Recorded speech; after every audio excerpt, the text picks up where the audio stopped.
আসসালামু আলাইকুম। ওয়ালাইকুম সালাম।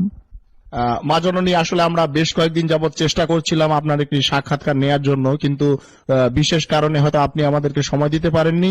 আজকে আপনি আমাদেরকে সময় দিয়েছেন, এই জন্য আমরা এবং আমাদের চ্যানেলের সকল দর্শক কৃতজ্ঞ। হ্যাঁ, আসলে আমি সবসময় পর্দার আড়ালে থাকি আর সবসময় বিভিন্ন মানুষের সমস্যা সমাধানের জন্য তদবির নিয়ে ব্যস্ত থাকি, তাই আপনাদের এতদিন সময় দিতে পারিনি। যা বলার একটু তাড়াতাড়ি বলবেন, ভিতরে লোক বসা, তারা অনেক দূর দূরান্ত থেকে আসছে।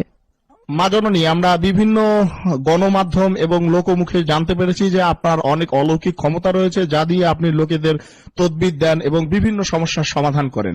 এই ক্ষমতা আপনি কোথায় থেকে পেলেন বা কিভাবে পেলেন, যদি আমাদের দর্শকদের জন্য একটু বলতেন। আমার বাবা মারা যান। আমার বাবার ভীষণ ইচ্ছা ছিল আমি যেন হাফেজা হই, তাই আল্লাহর অশেষ রহমতে মাত্র 7 বছর বয়সে আমি কুরআন খতম দেই।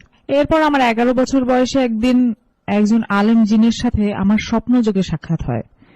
তিনি আমাকে মানবতার সেবা করার জন্য আধ্যাত্মিক শিক্ষা ও জ্ঞান দান করেন। তারপর 12 বছর বয়স থেকে আজ অবধি মানবতার সেবায় কাজ করে যাচ্ছি। আপনি আসলে কি কি বিষয়ে তদবির দিয়ে থাকেন? যদি কোনো ছেলে বা মেয়ে কাউকে মন থেকে সত্যি ভালোবাসে, আমি চ্যালেঞ্জ করে বলতে পারি 48 ঘন্টার মধ্যেই সেই ছেলে বা মেয়ে ছুটে আসবে তার কাছে। কারো স্বামী বা স্ত্রীর মধ্যে যদি কোনো পরকীয়ার কারণে সংসারে অশান্তি হয়, 24 ঘন্টার ভিতরে সেই সংসারের সকল অশান্তি দূর করে শান্তি ফিরিয়ে দিব ইনশাআল্লাহ। এছাড়াও কারো সন্তান অবাধ্য হলে তাকে বাধ্য করা, কারো বিদেশ যাত্রায় যে কোনো ধরনের বাধা থাকলে 1 সপ্তাহের ভিতরে সব সমস্যার সমাধান করে দিব। আজ পর্যন্ত অগণিত প্রবাসী আমার দেয়া লটারির নম্বর কেটে লটারি বিজয়ী হয়েছেন এবং তাদের ভাগ্য পরিবর্তন হয়েছে। এই যে লটারি বিজয়ী হয়েছে, হ্যাঁ, এরকম কি কোনো প্রমাণ আপনার কাছে আছে? হ্যাঁ, অবশ্যই আছে।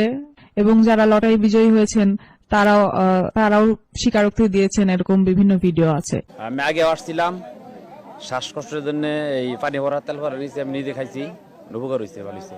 আমি প্রথমে আসছি, আমার প্রচুর পরিমাণে শ্বাসকষ্ট ছিল।